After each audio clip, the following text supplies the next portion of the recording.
I'm his muse, she announced, shattering the pristine silence of my gallery opening. Cassandra stood there, her portfolio clutched to her chest like a shield, staring directly at me while my husband Daniel froze mid-conversation with the art critic from the Times.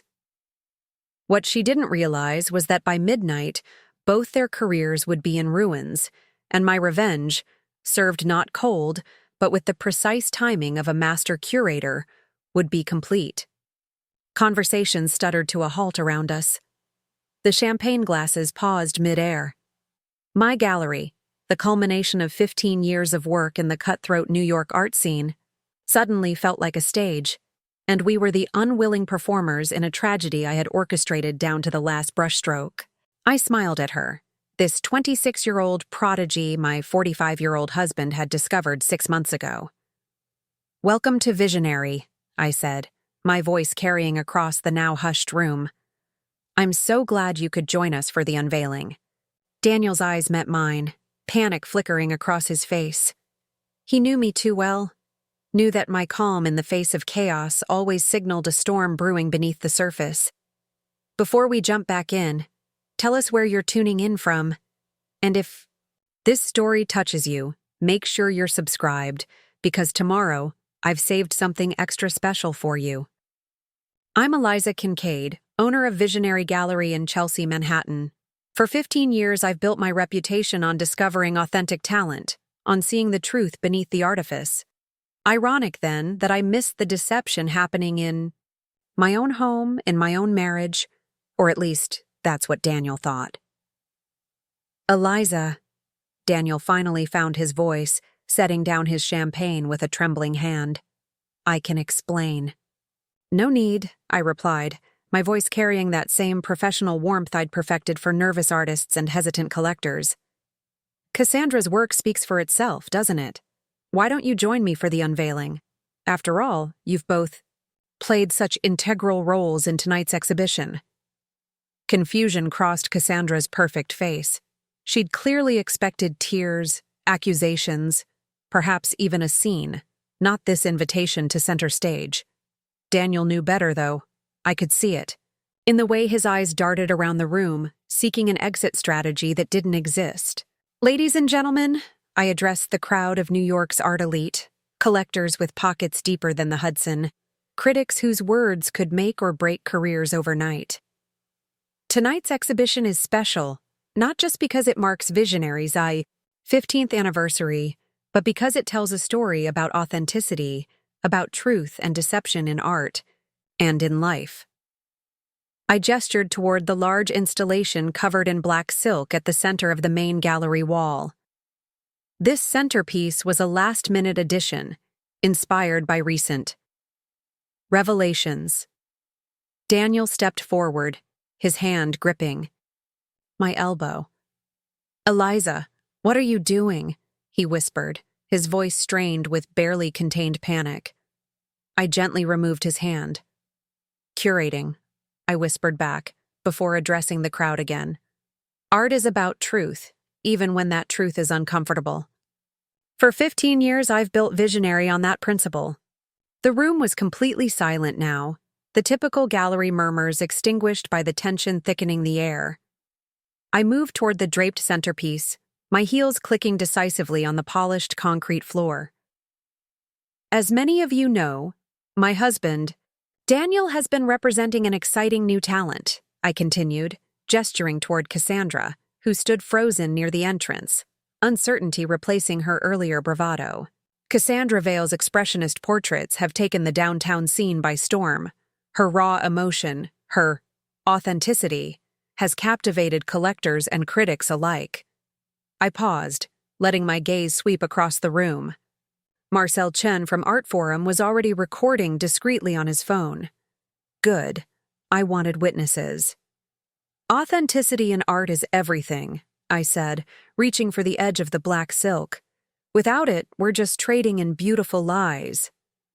With one smooth motion, I pulled the silk away, revealing not one canvas, but a grid of them, 20 identical pieces, each seemingly a Cassandra Vale original, with her distinctive brushwork and color palette. But amid them, like a revelation, hung photos and documents, evidence I'd spent 6 months collecting. A gasp rippled through the crowd as understanding dawned. The paintings were forgeries, perfect replicas of Cassandra's style, but created by a master forger whose signed confession was now on display for all to see. Beside them hung emails between Daniel and the forger, bank transfers, and most damning of all, the original works by an unknown Vietnamese artist whose style Cassandra had stolen entirely. "What I'm exhibiting tonight is the anatomy of fraud," I announced, as flashbulbs began to pop around the room. How a gallery owner and his protege built a career on stolen work, artificial scarcity, and the manufactured backstory of a young artist's unique vision. Cassandra's portfolio slipped from her fingers, pages of stolen concepts scattering across the floor. "You can't prove anything," she stammered, but her eyes told a different story as they darted frantically around the room. Daniel lunged toward the display. "This is slander," he hissed, reaching for the documented evidence of his betrayal, both professional and personal. "I wouldn't," I said quietly, nodding toward the security guards who had moved to block his access. "Those are copies anyway. The originals are with my lawyer, the FBI's art crime team, and the major auction houses. By morning, both your reputations will be radioactive in the art world." The room had erupted in chaos now, critics furiously taking notes, collectors checking their phones to see if they owned any of the fraudulent works, gallery owners whispering frantically among themselves about the implications. I turned to face them both, lowering my voice so only they could hear. "Did you really think I wouldn't notice? I've been authenticating art for 20 years. Did you think your betrayal of my gallery, my reputation, our marriage, would go unchallenged?" "You've destroyed everything," Daniel said, his face ashen. "No," I corrected him. "You did that the moment you decided to build a fraudulent career for your lover using my gallery's reputation as collateral."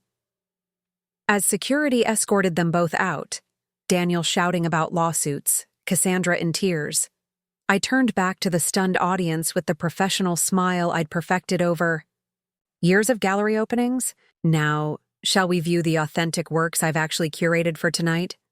I promise they're much more interesting than forgeries. And they're actually for sale." I hadn't planned for my marriage to end with an art fraud exposé at my own gallery opening.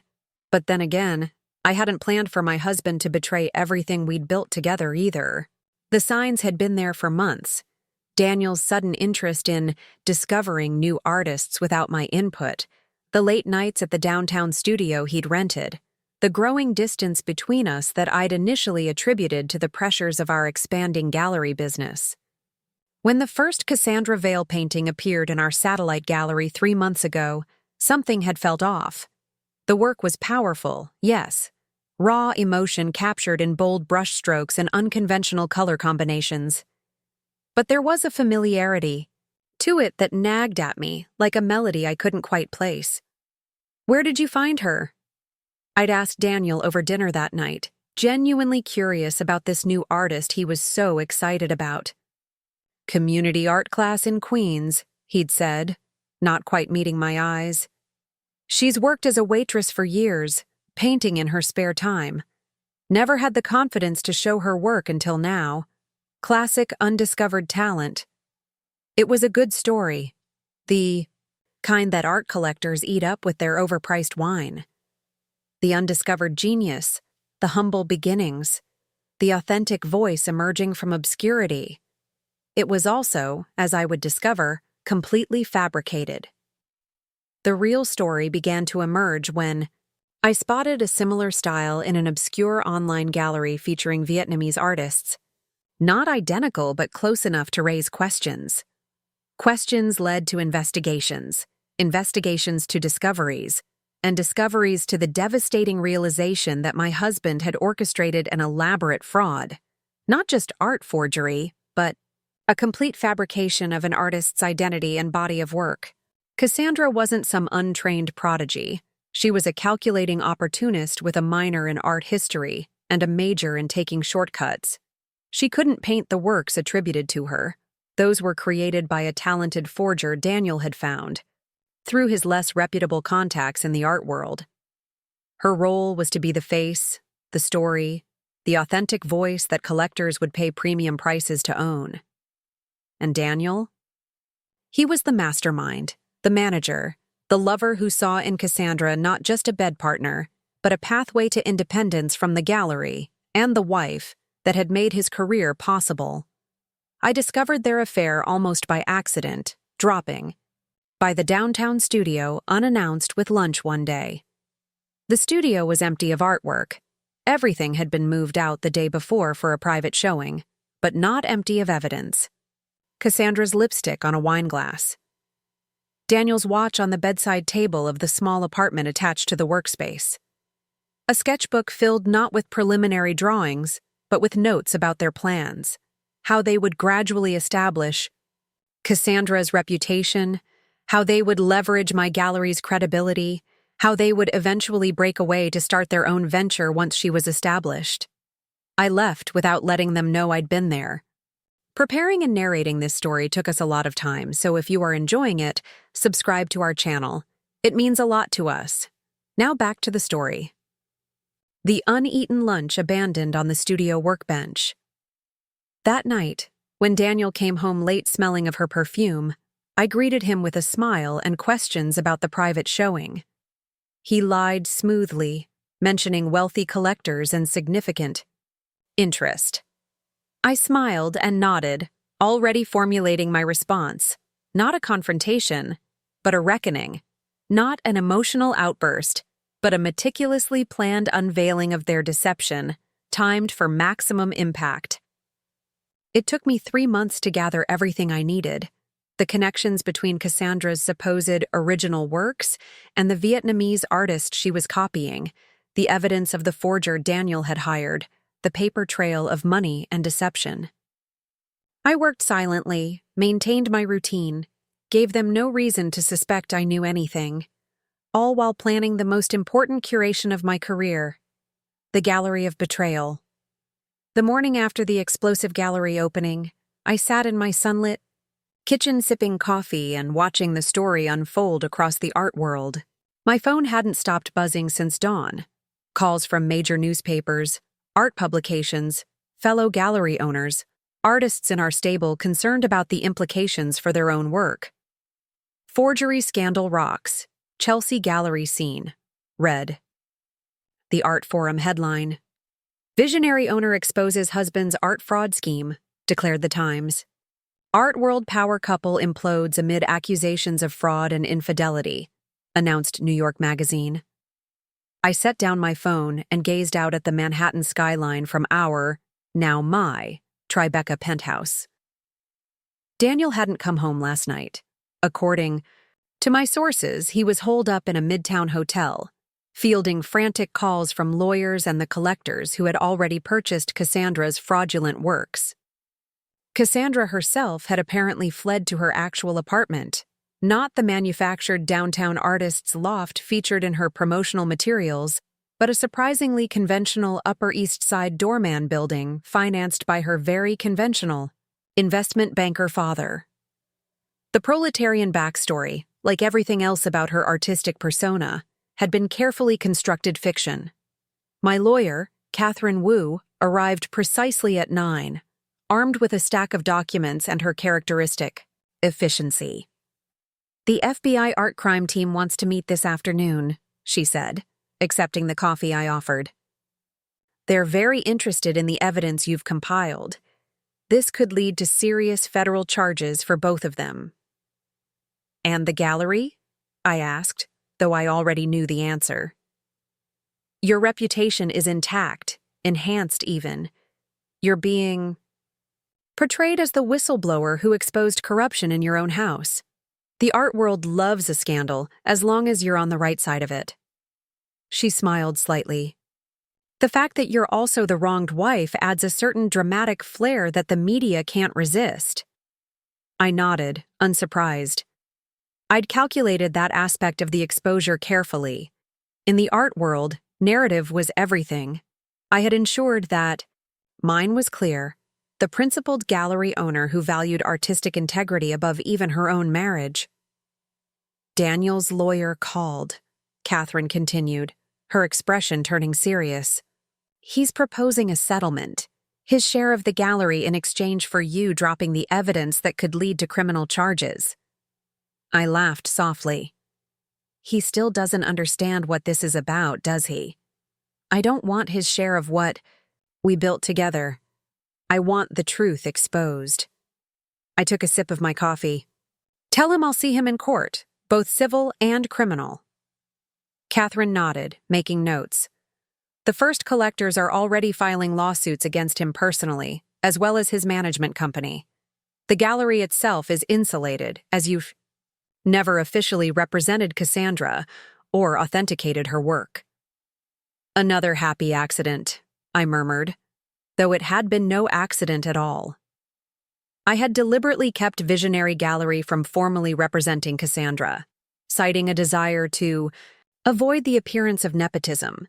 Daniel had been frustrated, but couldn't argue without revealing his true motivations. The Vietnam connection is what everyone's most interested in, Catherine said. How did you find Nguyen Thi Minh? I thought back to the moment of discovery, the late-night internet search that had led me to a small gallery website in Hanoi, the striking similarities in composition and technique, the pit that had formed in my stomach as I realized what I was looking at. Research and instinct, I replied. Simply, when something feels wrong in art, it usually is. The question is just finding out why. My phone rang. Marcel Chen from Art Forum again. I let it go to voicemail. There would be time for interviews later, once the legal process was underway. What about the opening itself? Catherine asked, curiosity evident in her voice. The evidence wall, the public exposure. That was a risk. He could claim defamation, public humiliation. Let him, I replied, rising to refill our coffee cups. Every piece of evidence I displayed was verified and documented. The truth is an absolute defense against defamation. As for public humiliation, I shrugged. Perhaps he should have thought of that before, planning to humiliate me professionally by using my gallery to promote fraudulent work. Catherine studied me for a moment. This was never just about the affair, was it? The affair was. I paused, searching for the right words. A personal betrayal. Painful, yes, but private. What Daniel and Cassandra did with the art fraud was a professional betrayal. Of me, of our artists, of every collector who trusted our gallery's judgment. That I couldn't forgive or keep private. My phone buzzed with a text from Elise, my gallery director. The Times critic just called the Nguyen Thi Minh pieces we've acquired the most important discovery of genuine talent this season. Ironic timing. Also, waiting list for her work is already 20 collectors deep. I smiled slightly. Another calculated move. While gathering evidence of the fraud, I had reached out to Nguyen Thi Minh directly, offering to legitimately represent her work in the United States. The authentic pieces had arrived last week, just in time to be unveiled alongside the evidence of how Cassandra and Daniel had exploited her vision. There's something else, Catherine said, pulling another document from her briefcase. The storage unit in Brooklyn. The police found 40 more forgeries there, ready to be discovered as Cassandra's new works over the next 2 years. The forgery operation was larger than anyone realized. I nodded, unsurprised. Daniel was always thorough in his planning. It's what made him a good gallery partner. I took the document, scanning the inventory of forgeries. And a formidable opponent. He's facing serious prison time, Catherine warned. Once the FBI finishes their investigation— I know, I interrupted softly. I didn't make this decision lightly, Catherine. She studied me for a moment. No, I don't imagine. You did. The FBI art crime team's offices were clinically bright and surprisingly mundane, more cubicles and computer terminals than the dramatic investigation rooms portrayed in films. Special Agent Marquez, a woman with keen eyes and a precise manner, led me through the evidence I'd provided, asking occasional clarifying questions but mostly listening as I explained how I'd unraveled the scheme. So the initial suspicion came from stylistic similarities to Nguyen's work? She confirmed, making notes in a slim leather portfolio. Yes, though at first I couldn't place why Cassandra's paintings felt familiar. It was only after extensive research that I connected them to Nguyen's exhibitions in Vietnam. And your husband never suspected you were investigating? I smiled slightly. Daniel was too consumed with the success of their plan to notice its unraveling. The pieces were selling, that's all that mattered to him. At significantly inflated prices, Agent Marquez noted, referencing a document. The last Cassandra Vale painting sold for $120,000. Based on our preliminary assessment, the actual value of a forgery of this quality would be less than $5,000. The art market runs on narrative and provenance, I explained. They weren't just selling paintings. They were selling the story of an undiscovered prodigy with raw, authentic talent. The visionary gallery connection lent credibility that allowed them to command those prices. Your credibility, she said. Pointedly. Yes, my credibility. Built over 15 years of genuine authentication and curation. Agent Marquez nodded, closing her portfolio. We'll need you to testify when this goes to trial, both against your husband and Ms. Vale. I understand. This kind of testimony can be difficult against family members. Are you prepared for that? I met her gaze steadily. Agent Marquez, when I discovered what they were doing, I had two choices: protect my husband and become complicit in fraud, or protect my professional integrity and the trust collector's place in my gallery. It wasn't really a choice at all. She studied me for a moment, then nodded. We'll be in touch as the case progresses. In the meantime, try to avoid discussing specifics with the press. As I left the federal building, my phone buzzed with another text from Elise. Daniel just showed up at the gallery demanding access to his office. Security turned him away per your instructions. He's threatening legal action. I typed back quickly. Call Frank. My lawyer would handle it. Daniel no longer had any legal right to enter the gallery premises. Not since I'd dissolved our business partnership in paperwork filed carefully at 9:01 a.m. the morning after the opening. A text from an unknown number appeared. You've made a serious mistake. We need to talk. C. Cassandra. I deleted the message without responding. There was nothing to discuss. Every statement I'd made was backed by evidence, every accusation supported by documentation. Their threats were as empty as their artistic integrity. By the time I reached the gallery, a small group of photographers had gathered outside. News traveled fast in the art world, and a scandal of this magnitude was irresistible. I straightened my shoulders and approached the entrance, ignoring the shouted questions and camera clicks. Inside, the gallery was surprisingly busy for a Tuesday afternoon. Collectors and curators moved through the space, some genuinely interested in the art, others clearly there to witness the aftermath of scandal firsthand. The evidence wall from the opening had been replaced with Nguyen Thi Minh's authentic works, vibrant, emotional pieces that shared some stylistic elements with the forgeries but possessed a depth and originality the copies could never capture. Elise met me at my office door, dark circles under her eyes suggesting she'd had even less sleep than I had. The police collected the last of the documentation an hour ago, she reported, and we've had 17 interview requests since morning, including a primetime segment with Channel 4. Decline them all for now, I instructed, setting down my bag. We focus on the gallery and the artists who've been with us loyally. This isn't about media attention. Except it is, Elise countered gently. Right now, you're positioned as the champion of artistic integrity. That narrative could change quickly if Daniel gets his version out first.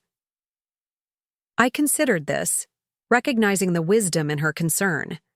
The art world loved to build people up only to tear them down again. Today, I was the principled gallery owner exposing fraud. Tomorrow, I could be portrayed as the vindictive wife using her position to destroy her husband's career. Set up the Channel 4 interview, I conceded. But only that one, and only to discuss the importance of authenticity in art. This isn't about my marriage. Elise nodded, clearly relieved. There's something else. 3 of Cassandra's collectors are in the main gallery.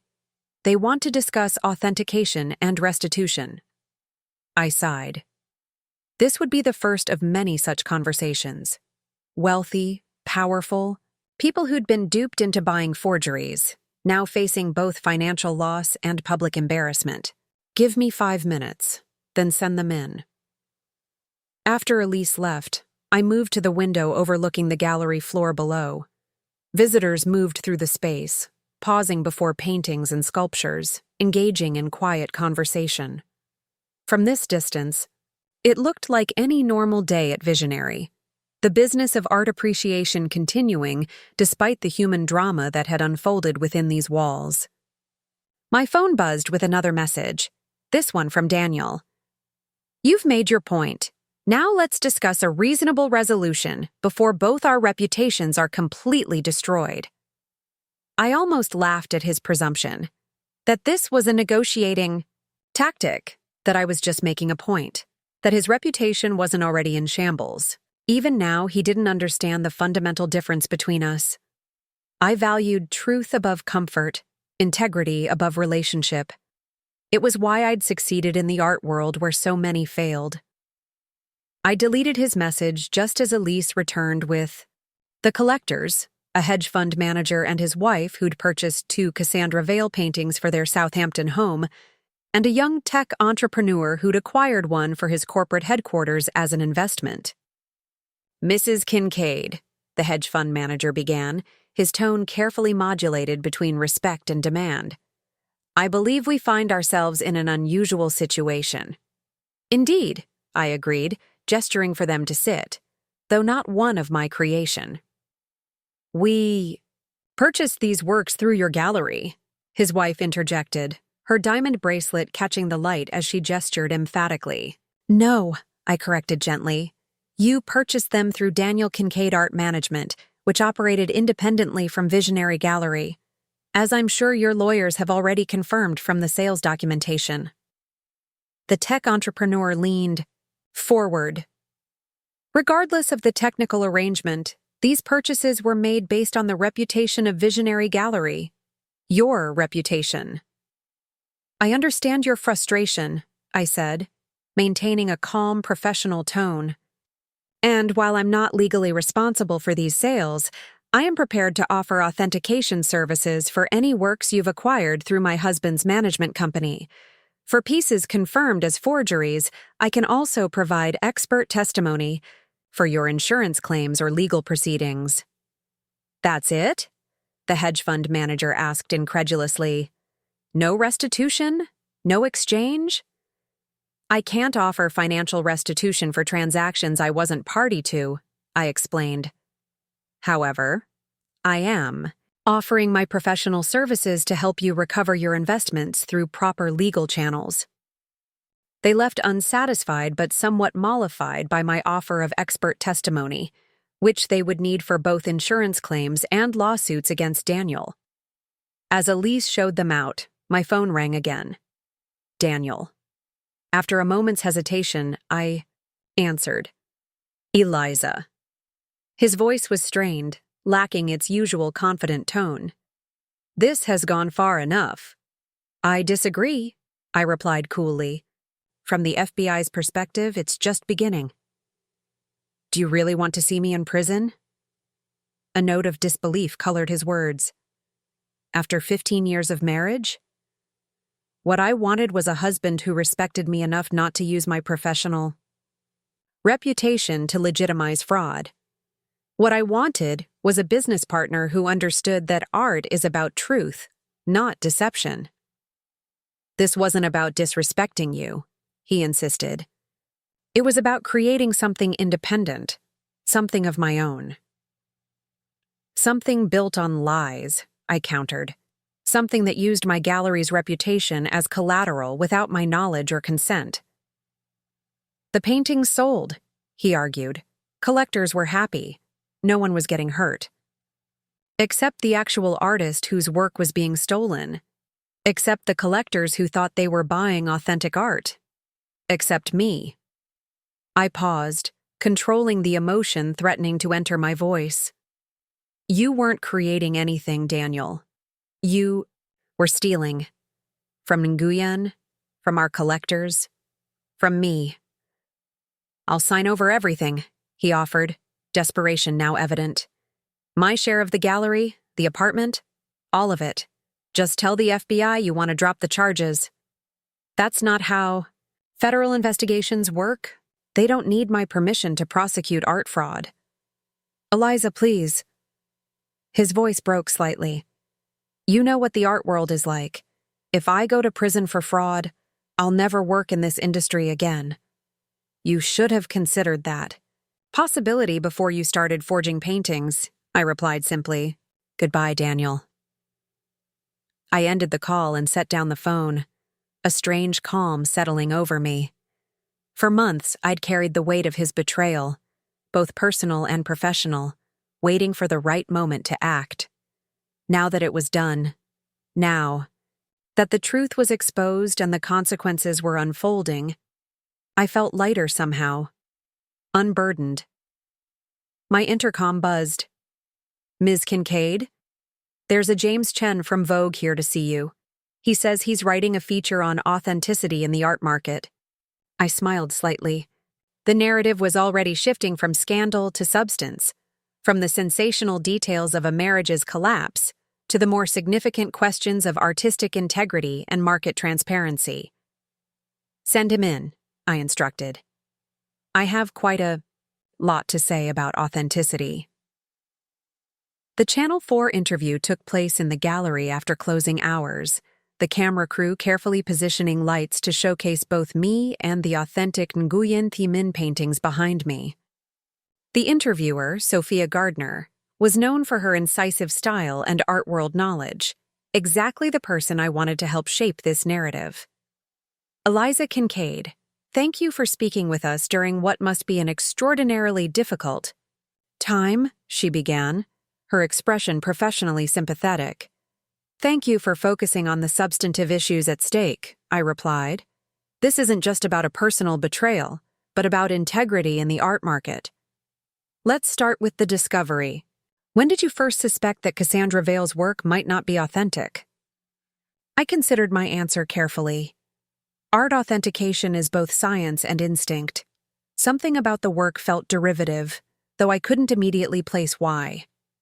It was only after extensive research that I connected her style to Nguyen Thi Minh, an established Vietnamese artist whose work had never been widely exhibited in the United States. And your husband, Daniel Kincaid, was directly involved in this fraudulent scheme? The evidence suggests he was instrumental in orchestrating it, yes. The forged paintings, the fabricated backstory, the strategic marketing of Cassandra Vale, as an undiscovered prodigy, all of this appears to have been carefully planned. Some might question your motives in exposing this so publicly, Sophia noted. Critics have suggested this could be seen as retaliation for the affair between your husband and Ms. Vale. I met her gaze steadily. I discovered the art fraud before I knew about the affair.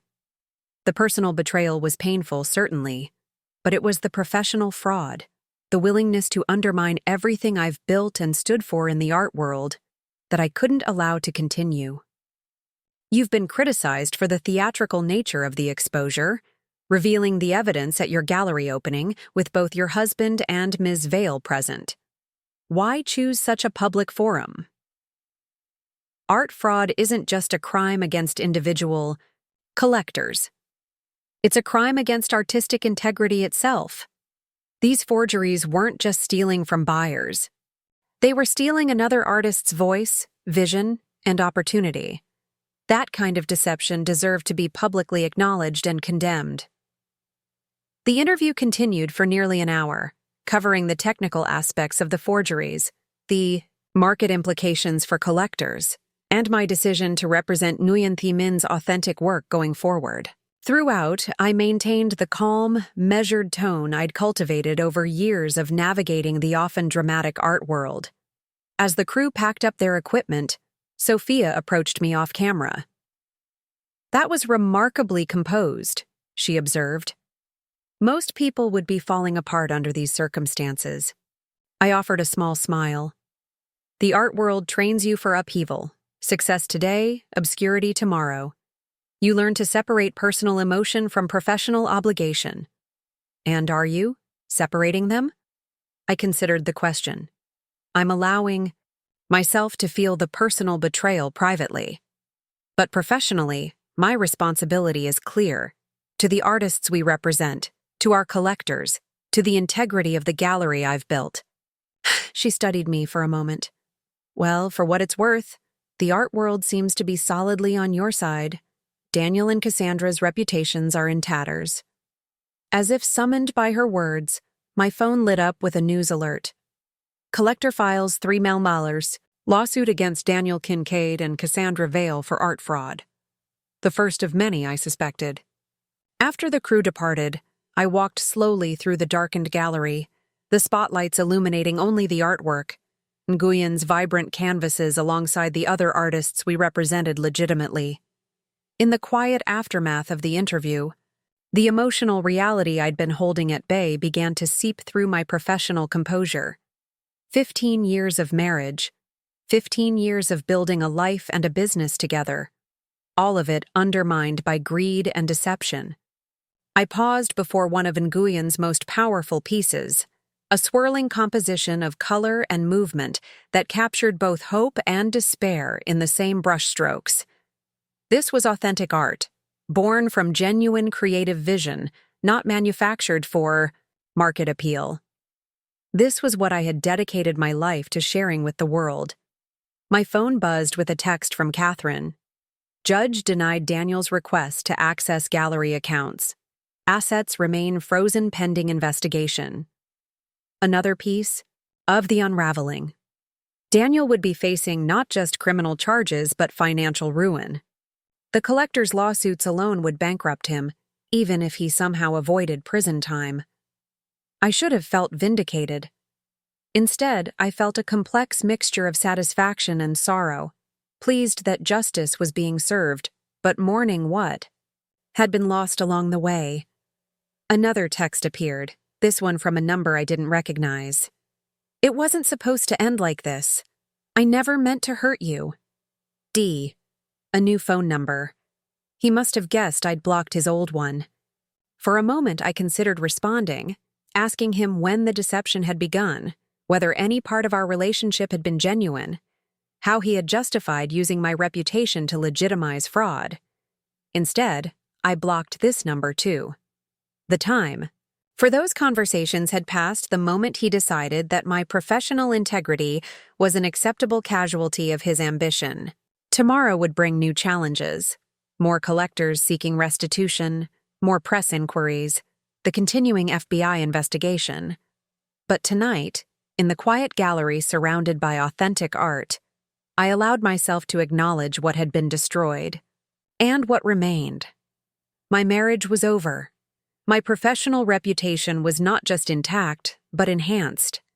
The gallery would continue, stronger for having demonstrated its commitment to artistic integrity even at personal cost.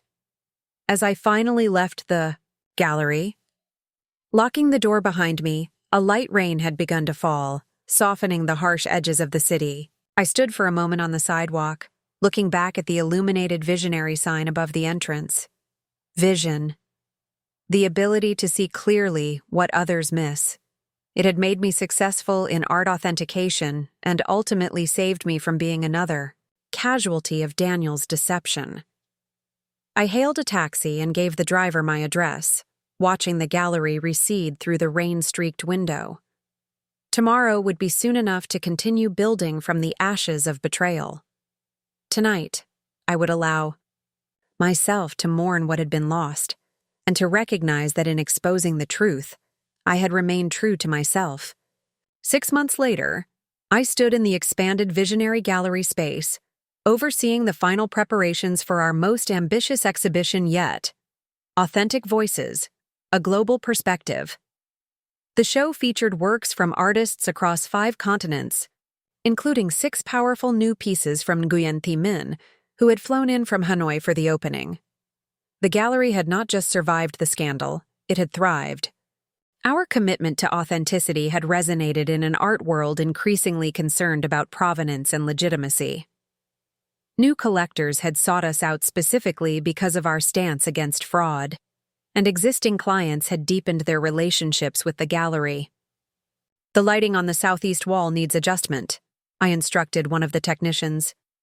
"Nguyen's work requires more warmth to bring out the undertones." As he moved to make the correction, Elise approached with her tablet in hand. Final. Confirmation from the Times critic. She'll be attending tonight. Also, the Museum of Modern Art curator wants to discuss acquiring 2 pieces for their permanent collection. I nodded, pleased but not surprised.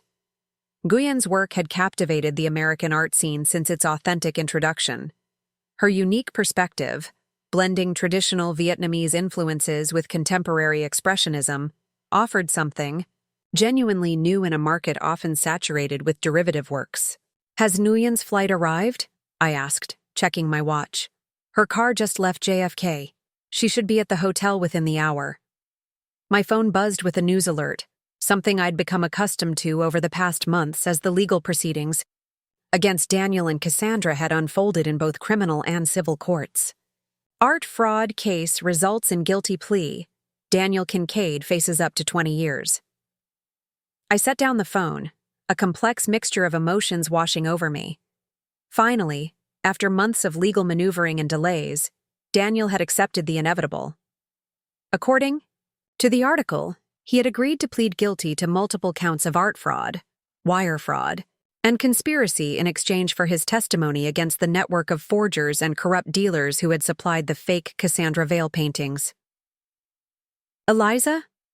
Elise's voice pulled me from my thoughts. "Are you all right?" "Yes," I replied, straightening my shoulders. "Just processing. The exhibition takes precedence tonight." She studied me for a moment, then nodded. "I'll make sure everything's perfect." As she walked away, I moved through the gallery space, making small adjustments to placement and lighting. The work was a welcome distraction from the news.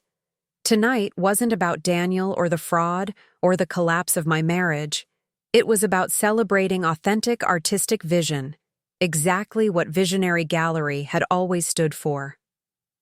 By the time Nguyen Thi Minh arrived at the gallery for the pre-opening walkthrough, I had compartmentalized the morning's news into a distant corner of my mind. The Vietnamese artist was a small woman with penetrating eyes and a quiet confidence that belied her international stature. "Ms. Kincaid," she greeted me in careful English, extending her hand. "It is an honor to finally meet in person." "The honor is mine," I replied sincerely. "Your work deserves this recognition, and much more." As we walked through the exhibition, discussing placement and lighting, I was struck by the irony of our situation. Had Daniel and Cassandra never attempted their fraud, I might never have discovered Nguyen's work. Their deception had inadvertently led to authentic recognition for the very artist they had exploited. "You have created something very special here," Nguyen observed as we completed the tour. "Not just an exhibition, but a statement about truth in art." That was the intention, I acknowledged. After everything that happened, it seemed important to reaffirm what Visionary stands for. She paused before one of her largest canvases, a swirling composition that seemed to capture both joy and sorrow in the same brushstrokes. "In Vietnam, we have a saying, 'Truth has a certain smell that cannot be disguised.' You smelled the truth even when others tried to hide it." I smiled at the apt metaphor. My professional reputation was built on authentication, determining what's genuine and what's forgery. I suppose it was inevitable that I would apply those same standards to my personal life eventually. And this Daniel, your husband who helped steal my work, he faces prison now? Yes, he accepted a plea deal this morning, up to 20 years, though he'll likely serve less in exchange for his cooperation. Nguyen nodded, seeming satisfied. Not for my sake, I have found greater recognition through this strange path, but for the principle. Art must come from truth, not deception. Later that evening, as the gallery filled with collectors, critics, and art world luminaries, I found myself the center of more attention than usual. The news of Daniel's guilty plea had spread quickly, and while most guests were tactful enough not to mention it directly, I could sense their curiosity in sidelong glances and carefully phrased questions about the gallery's recent challenges. Marcel Chen from Art Forum cornered me near Nguyen's centerpiece. "The timing seems almost orchestrated," he observed. "Daniel pleads guilty the morning of your triumphant exhibition opening. One might think you planned it that way." I raised an eyebrow. "I assure you, Marcel, I have no influence over the federal prosecutor's schedule." "Of course not," he backtracked smoothly. "But you must admit, it creates a powerful narrative. Arc. The fraudster confesses as the authentic artist is celebrated." "If there's a narrative here, it's one about consequences," I replied. "Actions have them. Daniels are catching up to him, while Visionary continues to focus on what we've always valued: authentic artistic expression." The exhibition was a resounding success. By midnight, most of Nguyen's pieces had sold to prominent collectors, and the critical response was overwhelmingly positive. As the last guests departed, I found myself alone with Elise and a glass of champagne, surveying the gallery. "Two authentic voices," Elise proposed, raising her glass. "And two unexpected new beginnings," I added, thinking of how different my life looked now from a year ago. The dissolution of my marriage had been painful, but from that ending had come unexpected opportunities, not just professionally with Nguyen's work, but personally as well. I had rediscovered parts of myself that had been subsumed in my marriage to Daniel: my passion for traveling to discover new artists, my willingness to take risks on unconventional work, my desire to use the gallery as a platform for voices that might otherwise go unheard. Without the constraints of Daniel's more commercial sensibilities, Visionary had evolved into something closer to my original vision. The Times critic called it a defining exhibition for post-scandal Visionary, Elise noted, checking her phone. "He specifically mentions how you've transformed personal betrayal into a powerful curatorial statement about authenticity." I smiled slightly. "Not quite what I intended, but I'll take it." "Are you going to visit him?" Elise asked after a moment, the question hanging between us. We both knew who him was. "No," I replied simply.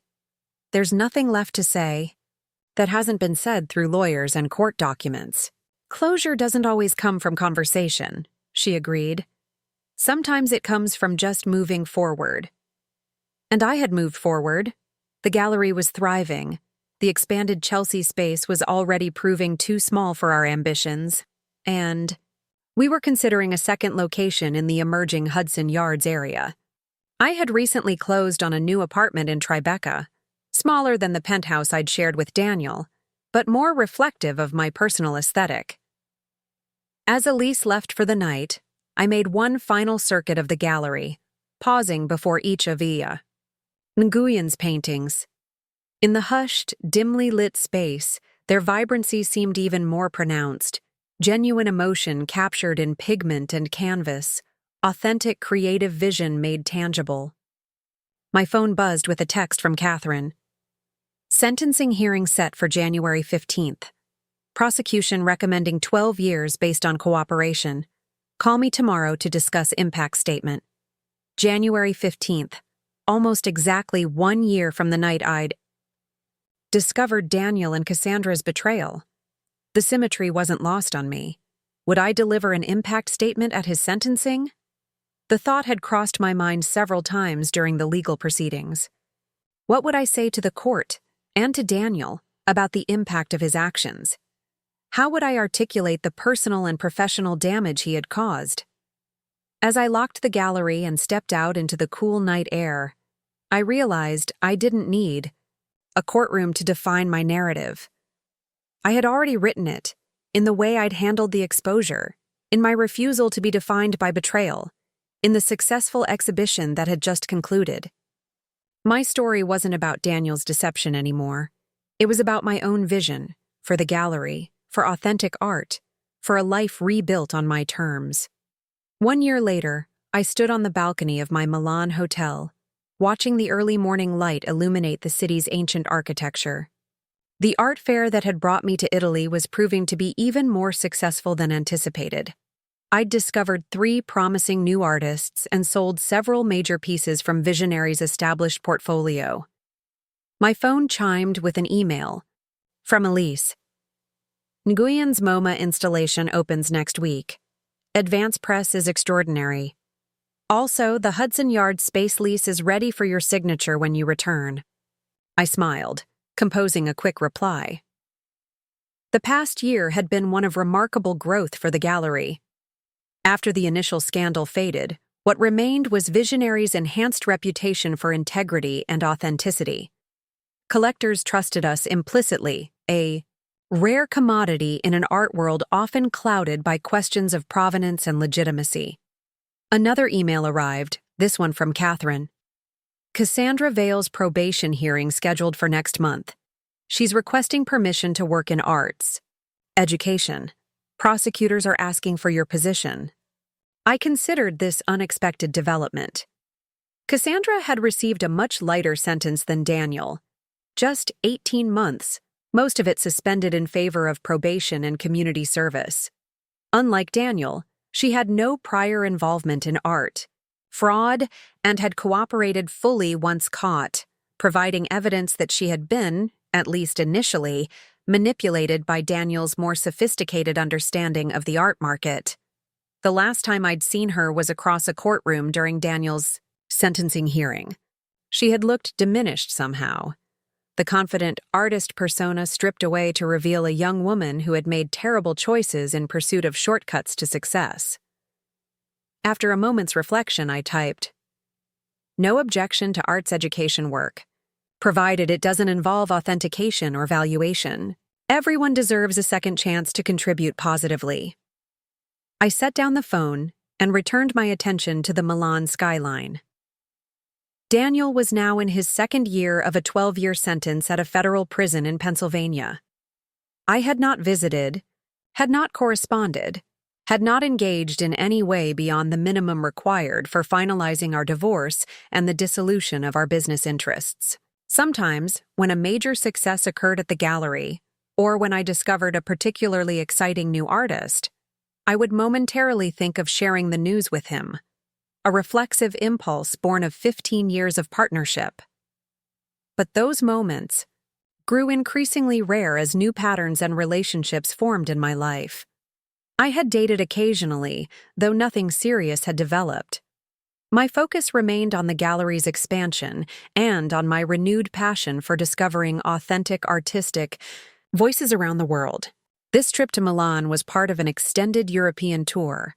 After Italy would come Berlin, Prague, and finally Istanbul, where a promising young Turkish painter had caught my attention through his provocative online portfolio.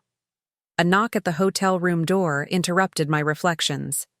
A courier delivered a package, a catalog from a small gallery in Hanoi, accompanied by a handwritten note from Nguyen. For the woman who saw truth when others saw only opportunity. With gratitude, Min. Inside the catalog was a feature on Nguyen's rising international profile, with prominent mention of Visionary Gallery's role in introducing her authentic work to American audiences after the notorious fraud case. There was a small photo of me alongside one of Nguyen at her MoMA opening. The contrast between this quiet morning in Milan and the tumultuous gallery opening 2 years ago could not have been more pronounced. Then, I had used public exposure to shatter the facade of my marriage and Daniel's fraudulent scheme in one calculated move. Now, I was building something new, expanding Visionary's global reach, establishing relationships with authentic artists worldwide, creating a legacy of integrity in a market often lacking it. My phone rang. Marcel Chen again. Despite his occasional tendency toward sensationalism, the art forum critic had become something of an ally in the aftermath of the scandal. "Eliza, how's Milan treating you?" he asked without preamble when I answered, "Beautifully. The light here makes even mediocre art look transcendent." He laughed. "Found anything worth bringing back to New York?" "A few promising possibilities. You'll have to wait for the fall exhibition to see." "Actually, that's why I'm calling. I'm working on a feature about galleries that have successfully reinvented themselves after major setbacks. Visionary is, obviously, the prime example." I hesitated. While the gallery had moved beyond the scandal, I remained cautious about revisiting it in the press. "What's your angle, Marcel?" "Redemption through authenticity. How your insistence on artistic integrity not only saved Visionary but propelled it to new heights." He paused. "It's a positive piece, Eliza, about resilience and reinvention, not scandal." I considered his proposal. Perhaps it was time to reshape the narrative completely, to acknowledge the past without allowing it to define the gallery's future. "Send me the outline," I agreed finally. "But I want final approval on any quotes attributed to me." "Done," he said quickly, clearly pleased. "One more thing. Did you hear about Daniel's appeal being denied?" I hadn't. The legal proceedings had receded from my daily awareness as the gallery's new initiatives took precedence. No, I hadn't heard. It was announced yesterday. His legal team tried to argue that the valuation of the forgeries was inflated, which would have reduced his sentence. The circuit court wasn't having it. "I see," I replied neutrally. "Is that relevant to your article?" "Just context," Marcel assured me. "The focus is on Visionary's transformation. Speaking of which, the Hudson Yards expansion is genius. The art world is buzzing about it." After finishing the call, I returned to the balcony, reflecting on the strange symmetry of life. 2 years ago, Daniel had been positioned as one of New York's most influential gallery owners, with me as his partner in both business and life. Now our roles were dramatically reversed. He confined to a prison cell while I expanded the gallery internationally. There was no satisfaction in the comparison, only a certain melancholy recognition of how quickly fortunes could change when built on deception rather than authentic value. That evening, as I walked through the Milan Art Fair's closing reception, I found myself drawn to a small installation in a quiet corner of the massive exhibition hall. The piece consisted of multiple mirrors arranged to reflect fragments of the viewer from different angles, creating a disorienting effect where one could never see one's complete reflection. "Fragmented Truth," read the accompanying placard. "An exploration of how we see ourselves versus how others perceive us." I stood before it, watching as the mirrors captured parts of me. A hand here, a shoulder there, an eye, the curve of my neck, never allowing a complete image to form. It struck me as an apt metaphor for the aftermath of betrayal. Daniel had seen me as someone whose professional reputation could be leveraged for his schemes. Cassandra had seen me as an obstacle to be removed from Daniel's life. The art world had initially seen me as the wronged wife seeking revenge. None had seen me completely. My commitment to artistic integrity, my willingness to sacrifice personal comfort for professional principles, my capacity to rebuild and reinvent after devastation. But perhaps that incompleteness of vision wasn't unique to my situation. How often do we truly see each other fully? How often do we recognize the complexity in those closest to us? Daniel had been my husband for 15 years, yet I had missed the signs of his growing dissatisfaction with our partnership, his willingness to compromise ethical standards for profit, his capacity for elaborate deception. As I left the installation, my phone buzzed with another email notification, a message from a name I didn't immediately recognize. Ms. Kincaid, my name is Thomas Mercer. I was Daniel's cellmate during his first 6 months at Petersburg. He asked me to contact you upon my release. I understand if you want nothing to do with this communication, but he wanted me to tell you that your gallery opening that night accomplished exactly what you intended. He finally understands what you meant about authenticity being non-negotiable. He doesn't expect forgiveness, just wanted you to know that the lesson, however painfully delivered, was received. I stared at the message for a long moment, unexpected emotion rising in my throat.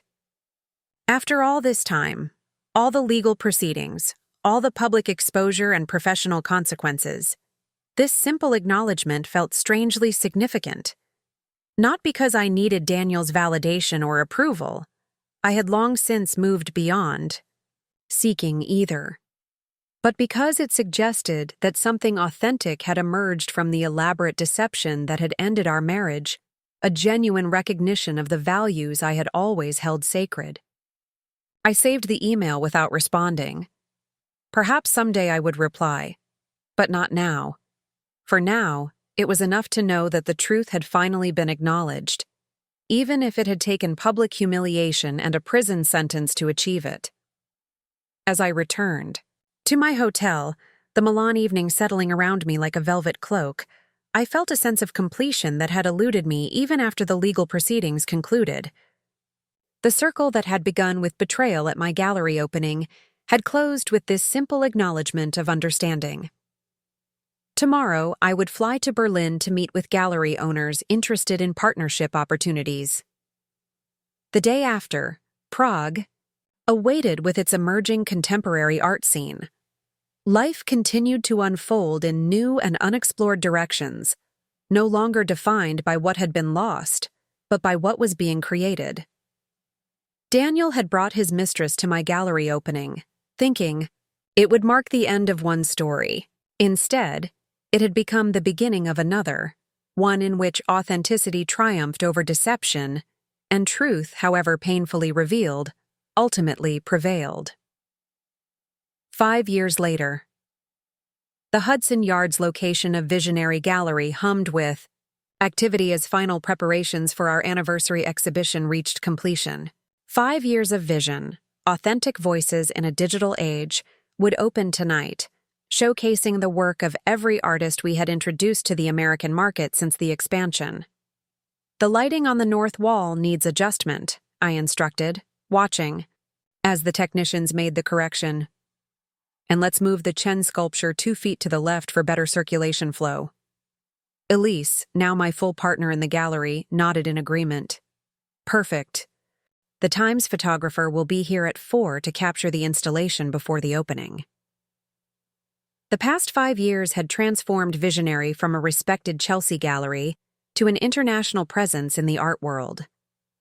Beyond our 2 New York locations, we had established partnerships with galleries in Berlin, Istanbul, and most recently, Hanoi, where Nguyen Thi Minh had helped us create a residency program for emerging Southeast Asian artists.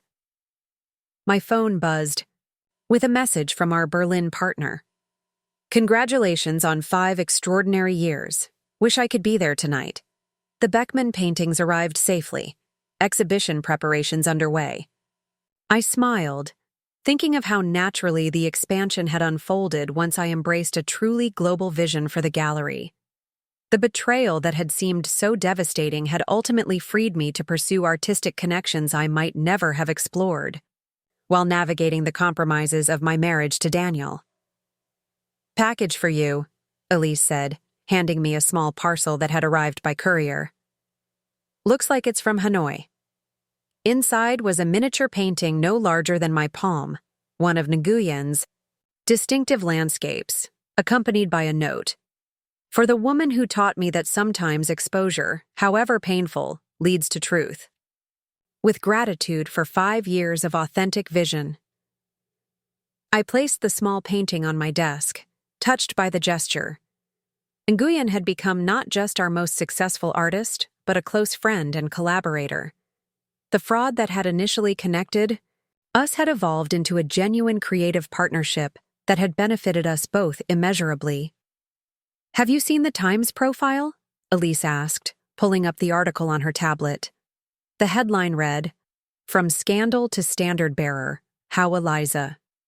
Kincaid's visionary gallery redefined authenticity in art. The article detailed our journey from the fraud exposure 5 years ago to our current position as one of the most trusted names in the international art market. There was a section about Daniel, now in the middle of his sentence, and his recent work teaching art history to fellow inmates. There was mention of Cassandra Vale, who had completed her probation and now worked with at-risk youth in a community arts program in Chicago under her real name.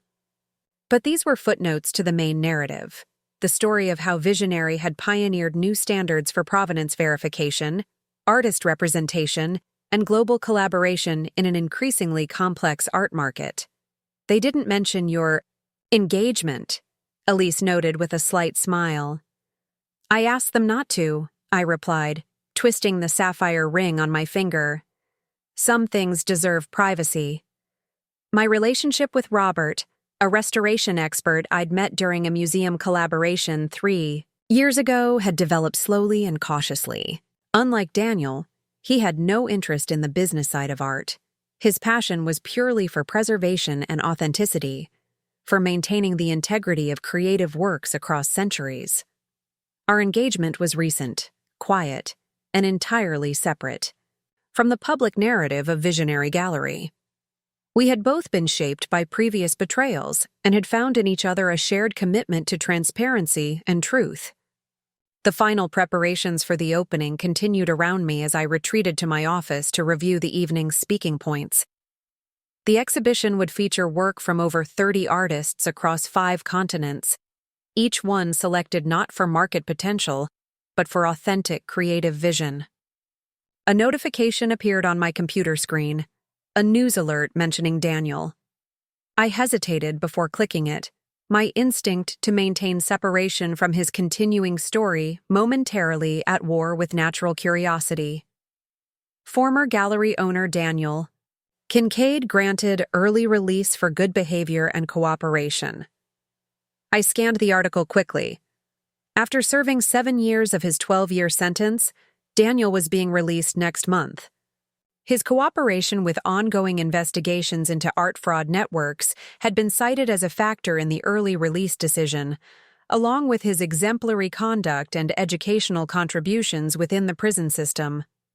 There was a quote from him, his first public statement in years.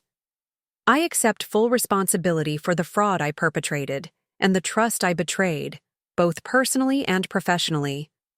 The art world deserves better, and I hope my case serves as a cautionary tale about the non-negotiable importance of authenticity."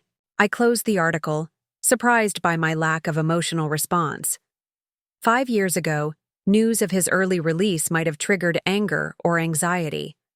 Now, it felt like information about a distant acquaintance, relevant to my past, but disconnected from my present reality. Daniel's release would undoubtedly generate renewed media interest in the scandal, but Visionary had long since established its post-Daniel identity.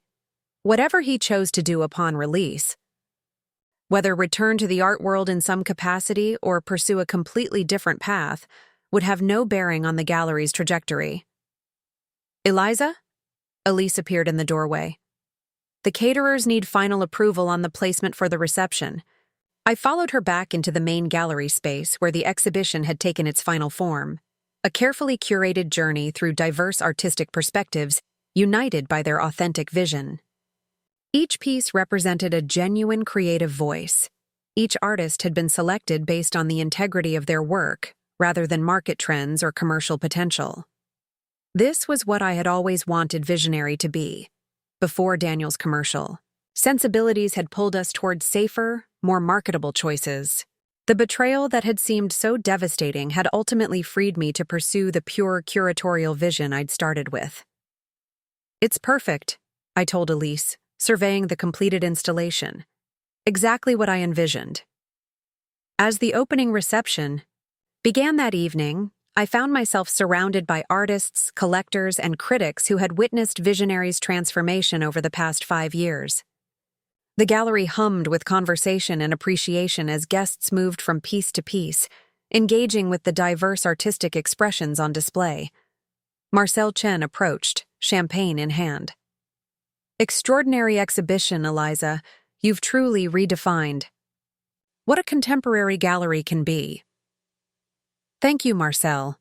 That's high praise coming from Art Forum's most discerning critic. He smiled. I saw the news about Daniel. Any comment? Only that I wish him well, I replied honestly. The past is past. Remarkably gracious, considering everything. He studied me for a moment.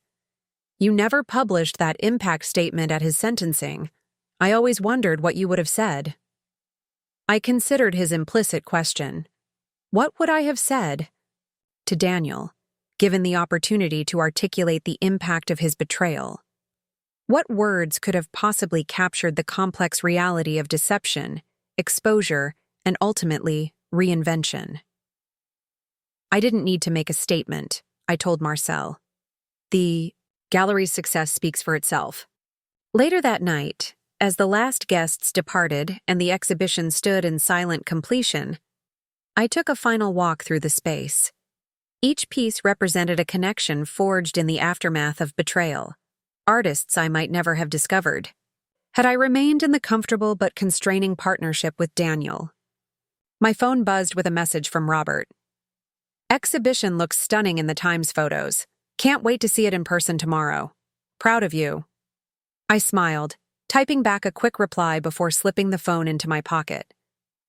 Tomorrow would bring new challenges, new opportunities, new authentic voices to discover and share. The story that had begun with such painful exposure at a gallery opening 5 years ago had evolved into something I could never have anticipated. A narrative, not of victimhood but of vision, not of betrayal but of authenticity reclaimed and amplified. Daniel had brought his mistress to my gallery opening, thinking it would end one story. Instead, it had become the catalyst for another, one in which truth, however painfully revealed, had ultimately set me free to create something more authentic than I had ever imagined possible. Up next, you've got 2 more standout stories right on your screen. If this one hit the mark, you won't want to pass these up. Just click and check them out.